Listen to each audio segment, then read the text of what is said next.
Hello there! Mother of God, he's back!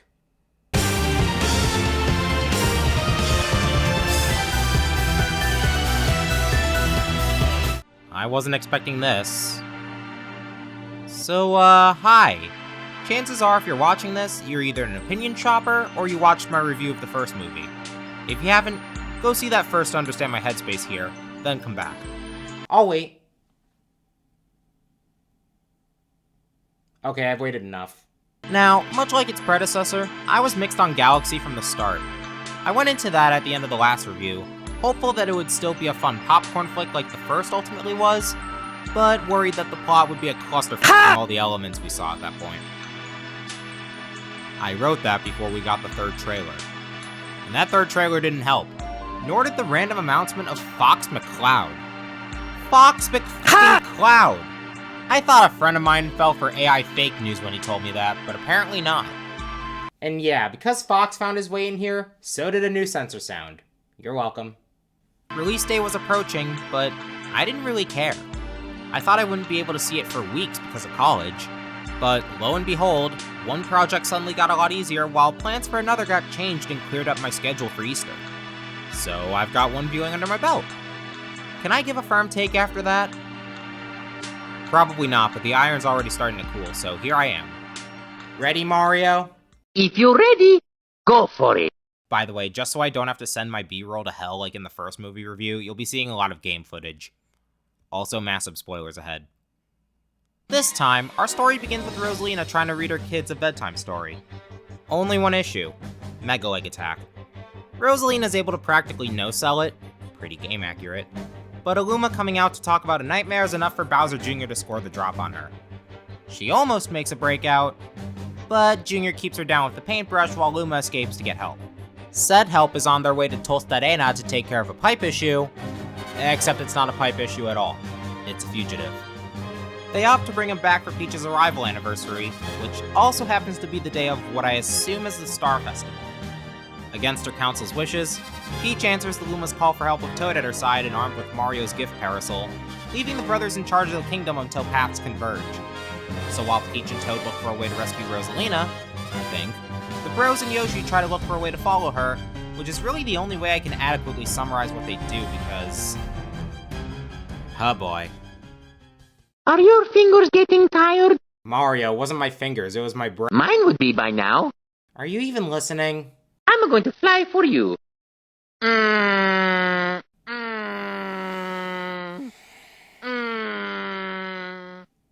Okay, so the first movie had a simple through line, but sprinkled in various elements to veer the focus around depending on the moment. Galaxy here doesn't do that, it just throws in everything.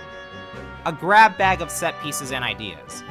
Makes me glad I didn't go play-by-play for the first film, because if I did that here, this video would be longer than Deep Dark's purple coins. Let's go over how many moments Peach and Toad have by themselves before converging with the boys. They arrive at the Gateway Galaxy, which has been turned into a spaceport. Inukiki pulls a Purloin and leads the two into what's supposed to be the Minus World, but it reminds me more of Dino Hatton from the 1993 film. They follow it into a casino and have to fight Ward and his voice. Army. After Peach nearly solos the army, don't worry, Toad actually got to help this time, Wart tells them where to go. The two return to the Gateway and deal with Rob at the info desk.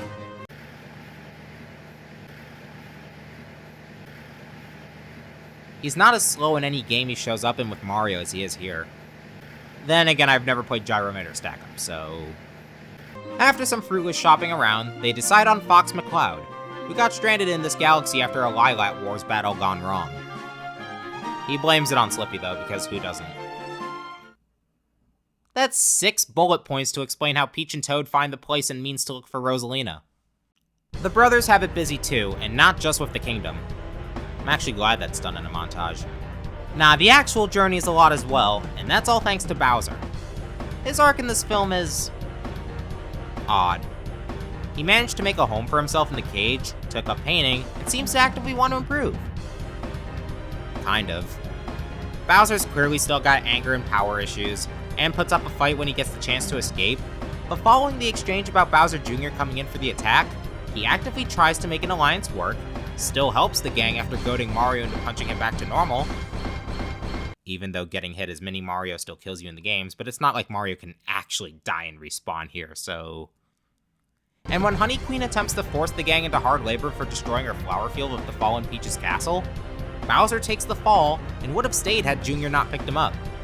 He's even conflicted about turning on the heroes after Junior shows off the efforts he's made to conquer, and only goes full cold turkey from a conversation between the two, which... on one hand screams toxic influence and made me raise some eyebrows, but on the other hand, his desire to reconnect with his son is the driving force of his character here, at least for the most part. Legit, his defining infatuation with Peach from the first is only shown in 2 scenes and barely registers for a whole minute of screen time. It only checks out that he'd ultimately choose his son in the army they rule over, especially after the first film's ending. Plus, it's not like Bowser Jr. hasn't received similar talks on relationships before. Actually, while I'm here, let's talk about Bowser Jr., the newcomers in general even. Honestly, the movie's portrayal of Bowser Jr. as the main villain feels pretty in line. Using tools and mechs he built to do the fighting, making plans in the name of his father, only stronger here since Bowser's captured instead of on vacation. I think they aged the kid up a bit, but it's kinda hard to tell. His bratty angle is downplayed compared to the games. We're not told exactly how long it's been since Bowser last talked to him. He's smaller in the flashback, but not by much. The only info we have on his age in the games is a blink and you'll miss a birthday in the parental controls video saying he's 7. And Movie Jr. does not sound like a 7-year-old. Okay, guess I'm making tangents the way the movie jumps across set pieces. Let's briefly go over the voice acting. Honestly, most of it's pretty good. My thoughts on the returning voices haven't changed much. Jack Black as Bowser is still peak, Charlie Day as Luigi and Keegan-Michael Key as Toad are still great, and the likes of Chris Pratt and Anya Taylor-Joy, while different, still work out well enough for their movie portrayals. Yes, I'm still willing to defend Chris Pratt.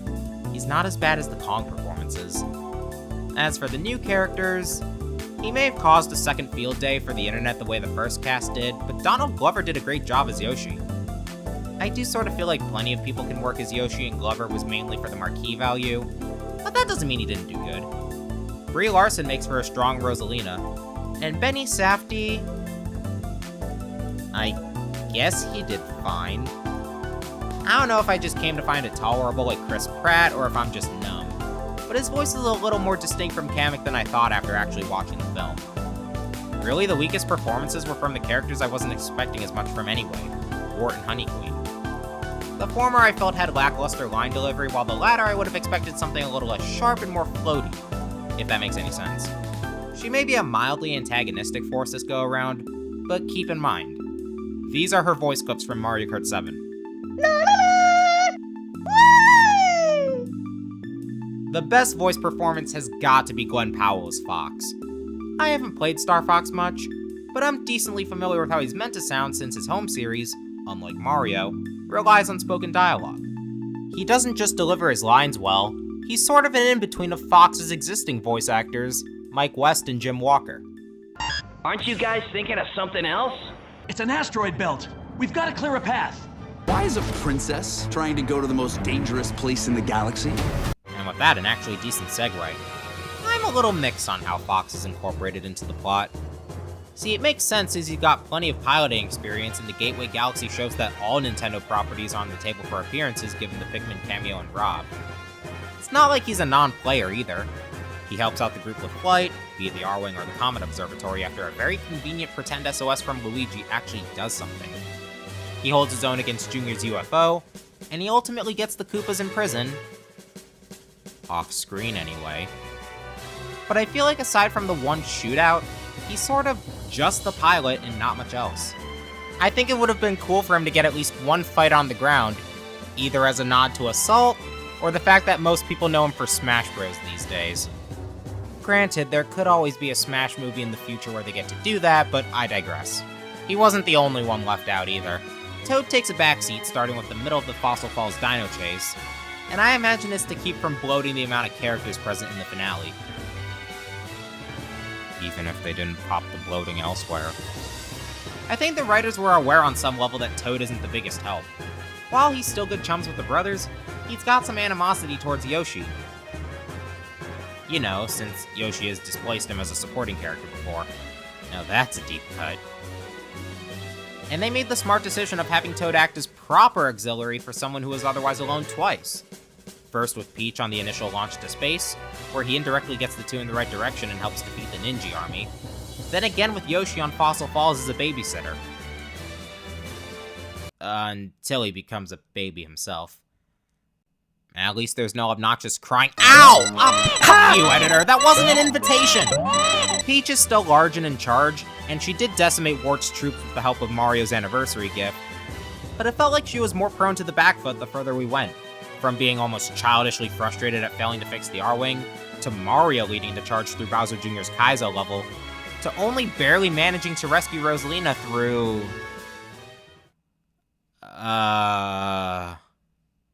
Damn, I'm about to talk about the strangest detail when I haven't even gone in depth on Yoshi. Rosa goes first, I guess. Another case of swapping roles. Rosalina is the damsel in distress, captured by Junior to act as the power source for the Boomsday Cannon. Love the reference to the best boss in Galaxy 2, by the way. And Peach is the driving force in the rescue instead of being the opposite like in Galaxy 1. I'm honestly kinda happy about this. Rosalina no-selling Megaleg in the trailer made me think we were due for 2 broken characters, but no. She's very much in need of help, and Peach only feels a stronger need the further they get. So what's wrong here? They're siblings.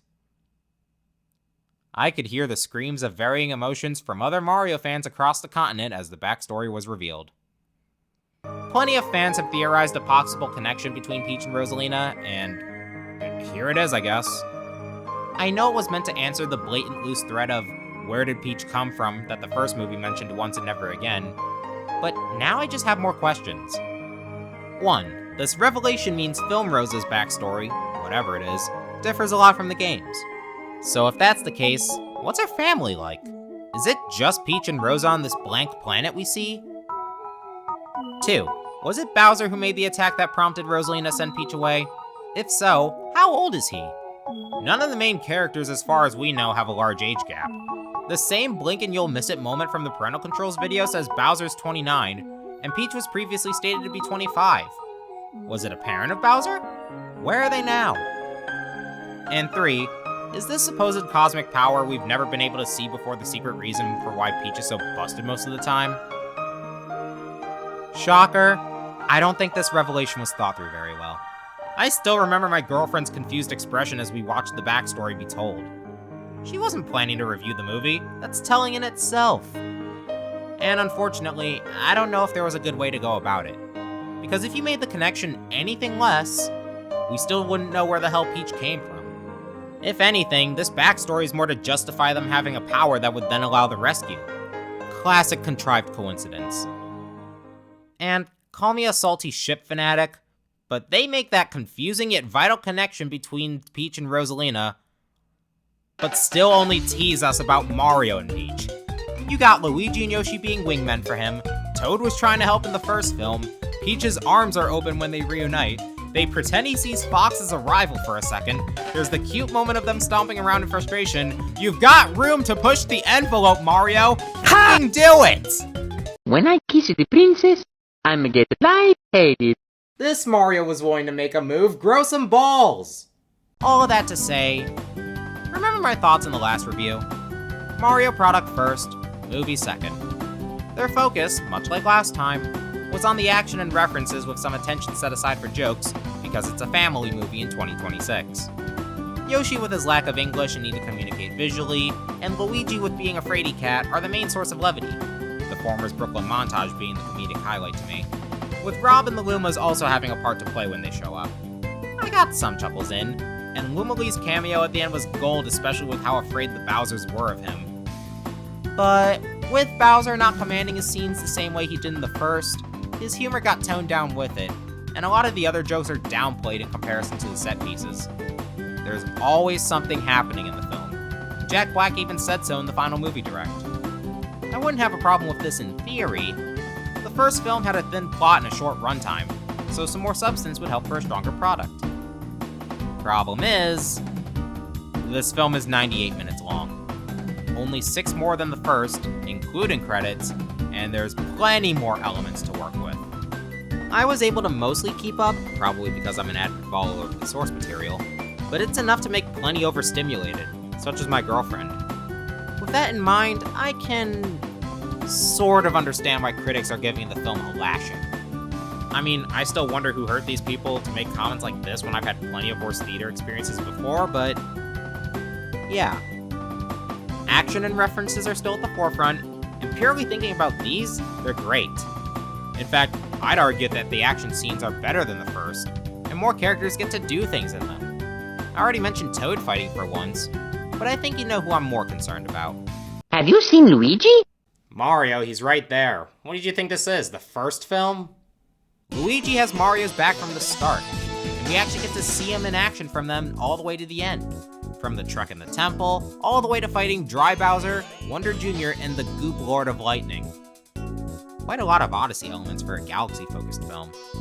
He also helps to rein in Bowser while he's still with the brothers. Quite the contrast if you think about it.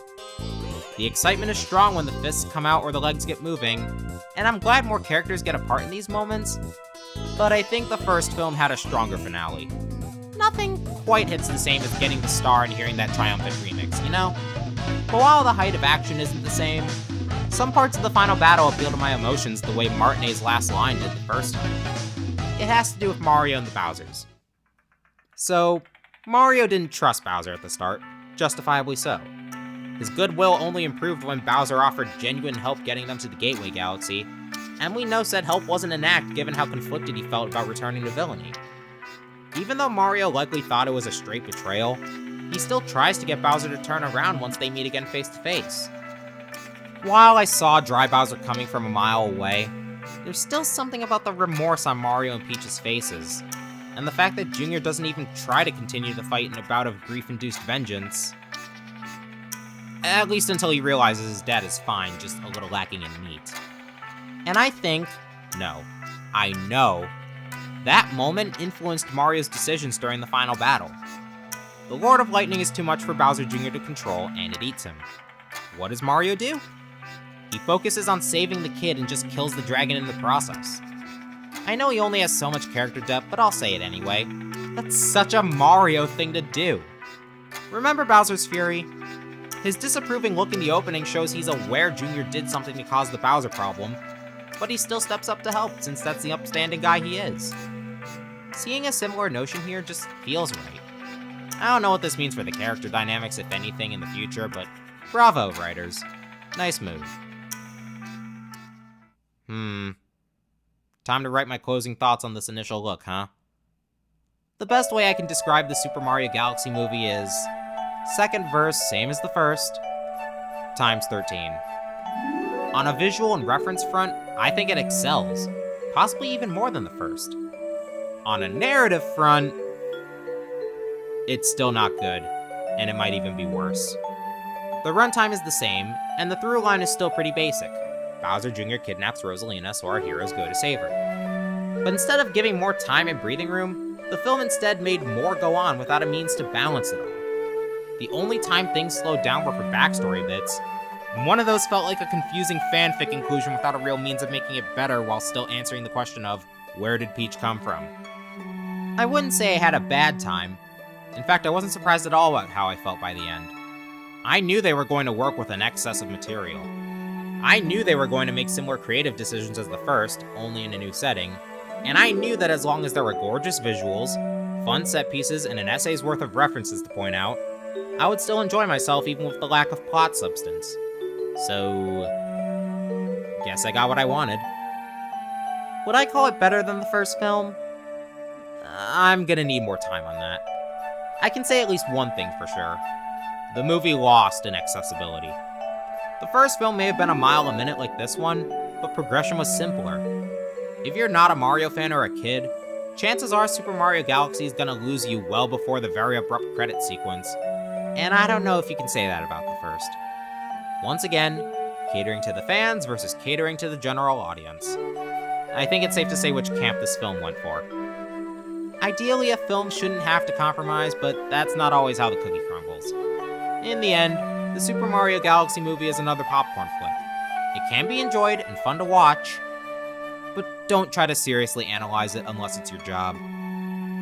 I'm just glad it didn't have any ridiculously hateable characters like that stupid dog again. Who finally got some comeuppance. Closest we got the side B treatment in the post-credit scene. Thank you, new character in the post-credit scene. Please don't have any ridiculous details like Rosa did. See you next time.